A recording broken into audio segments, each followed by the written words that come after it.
Ini Lieutenant Colonel Bersara Tuan Mustafa Mohamed yang juga merupakan Naib Presiden Kanan Bahagian Outreach dan Pembangunan Kapasiti Cyber Security Malaysia. Juga bersama dengan kita adalah Encik Justin Murugaya, Pengurus Besar Solusi Pelanggan Facebook. Selamat pagi Tuan Mustafa dan juga Encik Justin. Selamat pagi RTM. Assalamualaikum. Dan saya mengucapkan ribuan terima kasih kerana memberi peluang kepada saya dan juga Facebook buat pertama kalinya untuk berkeudara di Selamat Pagi Malaysia. Terima kasih banyak. Tuan, kalau kita boleh perkenalkan lebih lanjut ke ibu bapaan cyber ini, merujuk kepada konteks apakah dari segi pemantauan ibu bapa, dari segi pemilihan konten ataupun kandungan untuk apa yang dilihat oleh anak-anak tersebut. Mungkin pihak Cyber Security Malaysia boleh memberikan penjelasan kepada para penonton. Boleh Puan Nuni dan pada penonton sekalian, terutamanya apakah itu kebapaan cyber. Jadi kebapaan cyber ini adalah satu terma yang saya rasa menjadi begitu popular kebelakangan ini, terutamanya ialah kerana dengan kanak-kanak kita terperap di rumah dengan berada di atas talian lebih kurang 8 ke 12 jam satu hari. Jadi kebapaan cyber ini merupakan satu elemen kemahiran yang penting untuk dalam usaha untuk mewujudkan ekosistem cyber yang lebih selamat. Jadi kebapaan cyber ni merangkumi beberapa kemahiran. Jadi kemahiran bukan sahaja untuk melihat anak-anak tu membesar, memberi makan mereka, tapi kemahiran mengasuh, mendidik anak-anak dalam masa yang sama, mempunyai ilmu pengetahuan dan maklumat mengenai penggunaan teknologi dan internet di era digital masa kini. Jadi kalau inilah ibu bapa perlu memperlengkapkan diri. Jadi ibu bapa dengan sekarang ni internet adalah merupakan utility ketiga. Setelah dikatakan tenaga elektrik, air, internet adalah merupakan utility ketiga di mana ibu bapa perlu tahu, perlu cakna, perlu ada sedikit ilmu pengetahuan untuk mengetahui apakah anak-anak mereka sedang lakukan. Jadi mereka juga perlu peka terhadap risiko ancaman cyber yang melibatkan kanak-kanak dan harus sentiasa berusaha menegakkan integriti dan kredibiliti mereka dalam mengajar anak-anak. Anak-anak ni kita melihat, kita akan melihat ibu bapa, apa yang ibu bapa buat, dia kita sebagai contoh. Jadi ini yang perlu kita ada sekarang ni. Dah bukan macam dulu-dulu lagi lah. Dulu-dulu kita kata dia boleh jerit apa, buat ni buat tu, tak boleh. Sekarang tak boleh dah. Ibu bapa cyber ni dengan ada gadget teknologi ni melibatkan pelibatan ibu bapa pada hari ini amat penting untuk mendidik anak-anak menggunakan teknologi dengan komputer, telefon pintar, tablet serta penggunaan internet dan aplikasi yang bertanggungjawab. Itu penting. Katanya dengan bertanggungjawab, terutama sekali sepanjang pelaksanaan PKP ni, Puan. Okey. Untuk Tuan ataupun Cik Justin, kalau kita melihatkan Facebook ini sudah lagi bukan kita hanya bercerita tentang Facebook sebagai satu jenama, tetapi Facebook ini sudah pun menjadi satu gaya hidup apabila ia merupakan platform awam media sosial yang digunakan paling meluas di seluruh dunia. Jadi untuk bercakap tentang Facebook, kandungan Facebook ini, bagaimana platform penyediaan Facebook ini juga menyediakan satu platform parental guide ataupun parental control yang selamat untuk khususnya anak-anak dan juga untuk ibu bapa mengawal penggunaan Facebook dalam kalangan anak-anak. Cik Justin. Ya, terima kasih. Yang pertama sekali saya nak ucapkan terima kasih kepada pihak Cyber Security Malaysia menjemput kami hari ini dan juga pihak RTM untuk slot di Selamat Pagi Malaysia ni. So bagi soalan ni, kita lihatlah tentang perkara yang paling penting dalam kejayaan keibubapaan cyber di platform Facebook ni. Kita harus sedar bahawa ibu bapa dan penjaga memang adalah barisan pertama dalam pertahanan untuk keselamatan anak-anak muda, the frontliners.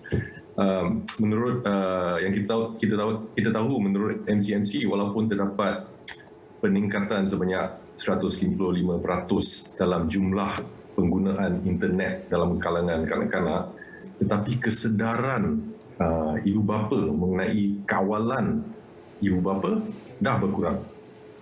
Statistik yang kita tahu ialah pada tahun 2018 kesedaran ibu bapa adalah sebanyak 62%. 2 tahun kemudian, tahun 2020, ia sudah berkurang ke 53%. Ada juga kajian daripada Kaspersky yang melaporkan bahawa ibu bapa bimbang tentang keselamatan dalam talian anak-anak mereka, tetapi tidak meluangkan cukup masa untuk berbicarakan hal yang sepenting ini. Jadi bagi saya, ia adalah penting untuk melengkapkan ibu bapa dengan kemahiran dan pengetahuan untuk menubuhkan rutin dalam talian yang dipersetujui dengan anak remaja mereka. Perkara yang patut dilakukan, yang tidak patut dilakukan, ini semua bagi mewujudkan pengalaman dalam talian yang lebih baik, elok dan selamat. Ini kerana juga penipu ataupun scammer bukan sahaja menyasarkan orang dewasa, ya, malah juga anak muda yang sering lebih aktif lah, ya, dalam talian sekarang, bukan saja kerana wabak COVID sekarang yang melanda, tapi juga kerana kecerdasan mereka dalam dunia internet sekarang, ya. Lieutenant Colonel, Tuan, kita juga ingin tanyakan dari pihak pengalaman Cyber Security Malaysia sendiri, banyak kes yang dilaporkan sekarang, jenayah seksual kanak-kanak bawah umur dilaporkan, malah baru-baru ini juga di salah satu negeri di Pantai Timur mencatatkan kes yang sangat tinggi peningkatannya, dan antara poin yang paling kerap diutarakan adalah kepentingan ibu bapa memantau penggunaan gadget kepada siapa dengan siapa anak-anak ini berinteraksi, menimbulkan satu lagi situasi bila mana antara menghormati privasi ataupun hak anak-anak ini dan memastikan keselamatan mereka. Bagaimana untuk digariskan keseimbangan itu, Tuan? Betul.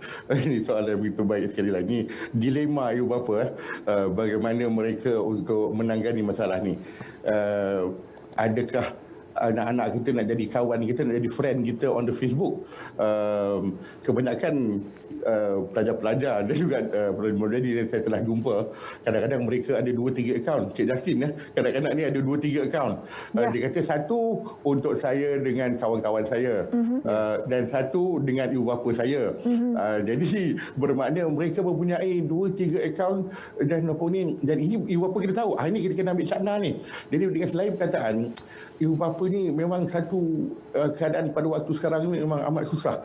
Jadi kita, masalah ibu bapa, saya menasihatkan ibu bapa, memang kita dah kena buang cara-cara dulu-dulu, dictatorship, cara orang kata di sana, kita kena befriend. Satu, berkawan yang penting. Kita satu lagi, jangan stalk, jangan hendak. Jadi bermakna itu yang nak sekarang ni, nak kena meruntuhkan dinding tu dengan kita dengan anak kita, the wall orang kata. Jadi macam mana kita nak bersama-sama dengan anak kita supaya mereka boleh menceritakan segala-galanya pengalaman mereka di atas talian. Ini bukan satu mudah, bukan satu perkara yang boleh buat semalaman, tapi memerlukan masa, memerlukan orang kata trust antara each other. Tapi easy said than done lah. Memang kata cakap untuk senang untuk kita berkata-kata, bercakap berkenaan dengan ini. Tapi walau bagaimanapun, the seriousness atau seriousnya perkara-perkara yang mungkin timbul di atas ni seperti bully cyber, antun seksual, penderaan seksual, dan juga media sosial tersebut. Bukanlah maksud di sini saya nak mengatakan bahawa jangan takut pada teknologi. Teknologi bukan untuk ditakuti, tetapi untuk kita dakapi, untuk kita gunakan dan bukan untuk kita dipergunakan. Jadi di sini kita kata kena, orang kata balance tu, kena di antara kawan, tetapi kita kena juga memberikan, orang kata mesti mempunyai undang-undang ataupun peraturan dengan anak kita ni tentang penggunaan internet. Dan yang sebaiknya ialah mereka patut diberi insentif. Kalau buat bekerja sekolah, buat baik, beri mereka masa untuk, orang kata, tapi bermasa. Jangan, orang kata, membiarkan saja. Itu yang saya risau di luar bandar.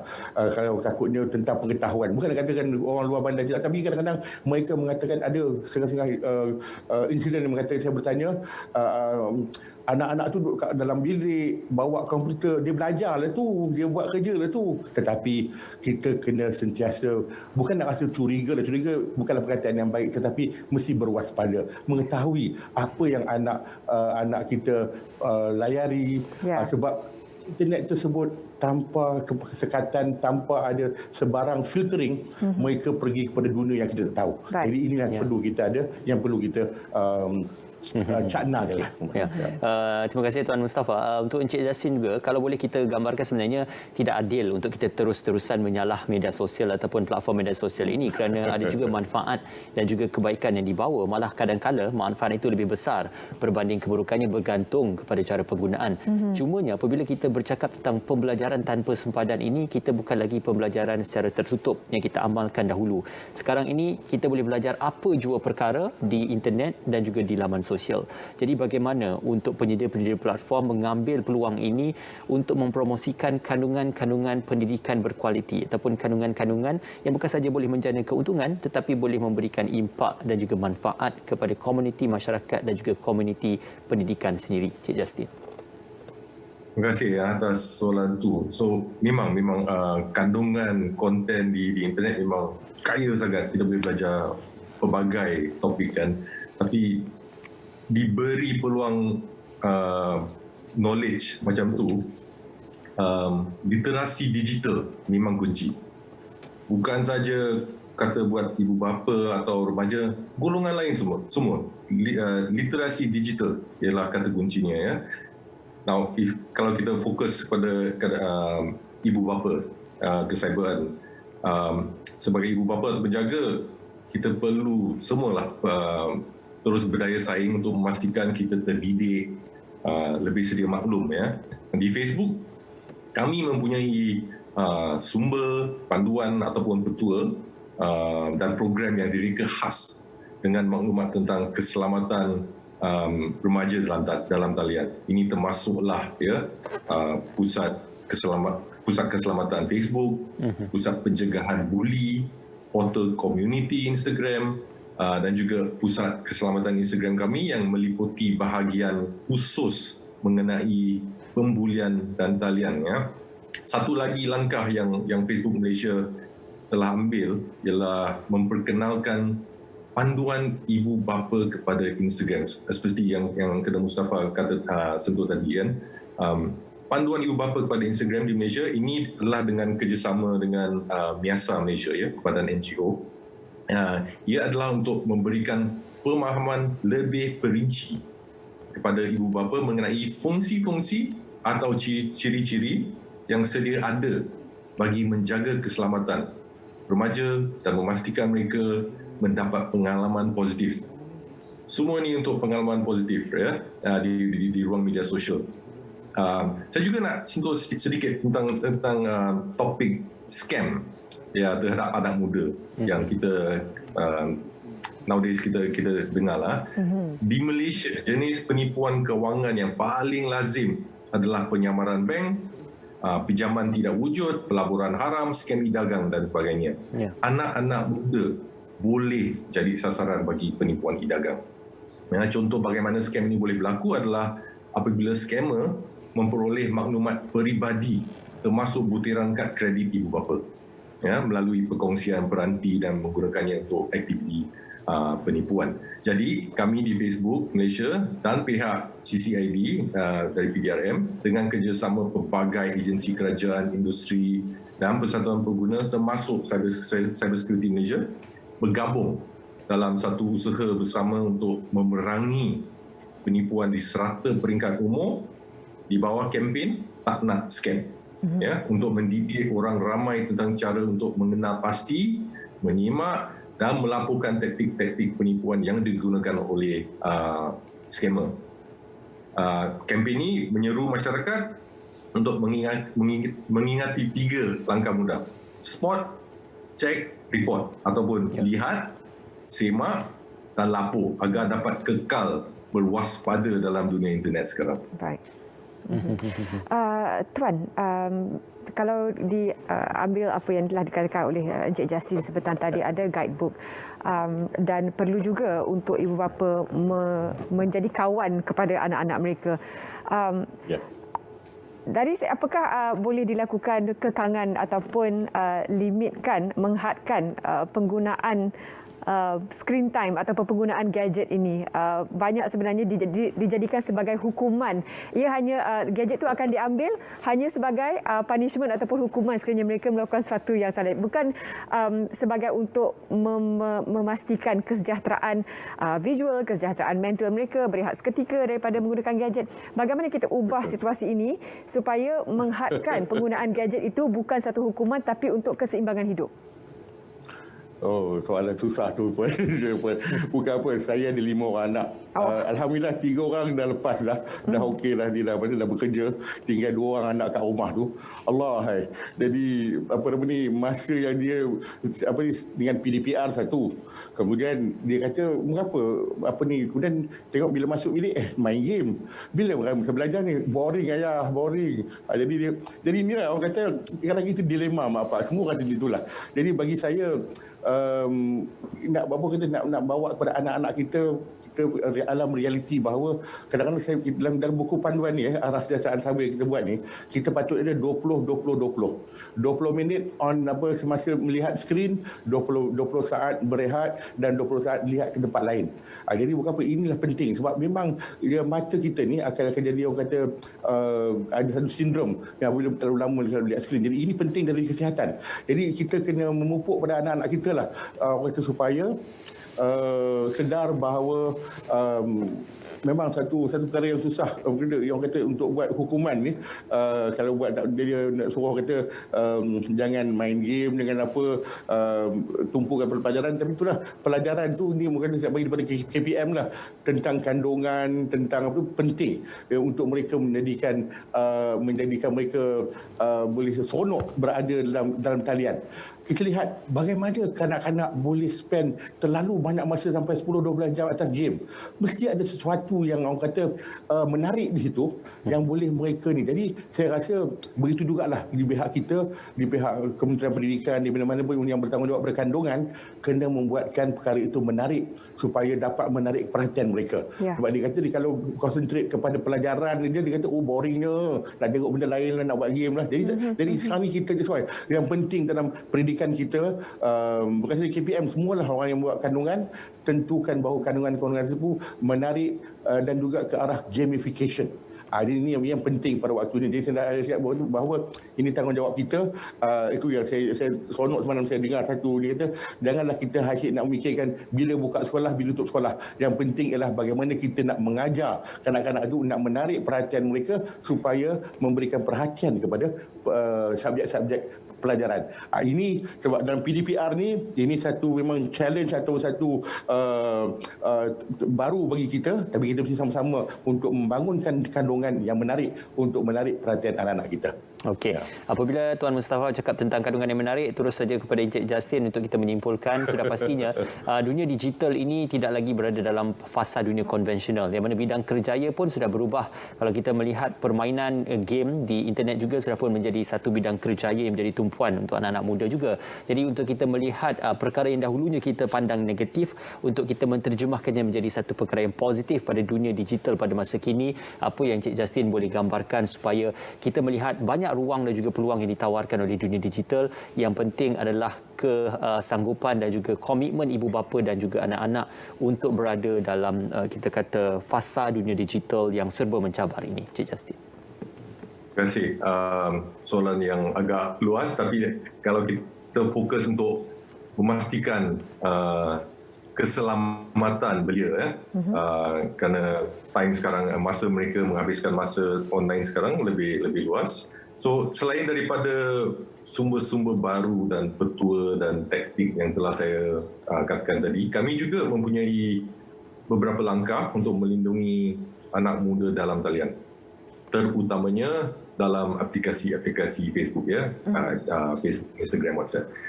Kami menekankan agar semua orang mestilah sekurang-kurangnya berumur 13 tahun sebelum mereka dibenarkan untuk membuka akaun di Facebook ataupun Instagram.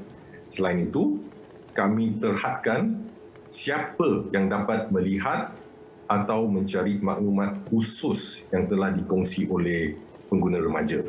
Seperti maklumat perhubungan, relationship status, sekolah, kampung halaman ataupun tarikh lahir.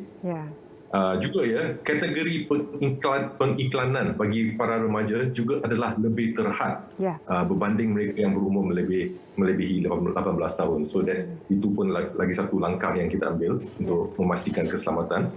Kami juga membina fungsi-fungsi di Facebook untuk membantu orang mengawal pengalaman Instagram mereka. Contohnya menyekat DM messaging, menyekat DM antara remaja dan orang dewasa yang mereka tidak ikuti, yang tak follow, kita bagi peluang untuk menyekat DM. Kami juga ada mod sekatan.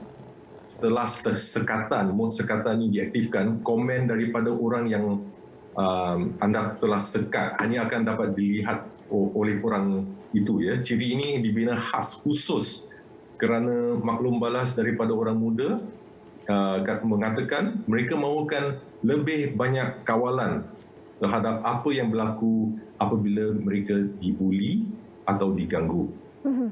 Ada juga fungsi amaran komen dan caption, ciri baru yang dikuasakan oleh teknologi AI kami dapat memberitahu orang jika komen atau caption mereka berkemungkinan boleh menyinggung perasaan sebelum dihantar. So dia akan bagi prompt warning lah. Selain itu ada penapis penindasan juga. Kami telah membina penapis yang secara automatik akan membuang komen penindasan yang mengandungi serangan terhadap penampilan seseorang ataupun kepribadiannya. Nah, dalam usaha untuk terus membanteras aktiviti penipuan cyber, kami menghalang kandungan yang sengaja menipu ataupun mengeksploitasi orang lain untuk tujuan menipu duit atau harta benda. Di bawah standard community Facebook ni, kami melarang sama sekali kandungan seperti penipuan pinjaman, penipuan wang, penipuan perjudian, skim Ponzi atau piramid, penipuan pelaburan. Akhirnya saya nak berkatalah standard community kami menyediakan perlindungan tambahan kepada kanak-kanak bawah umur di bahagian buli dan gangguan serta privasi gambar. Baik.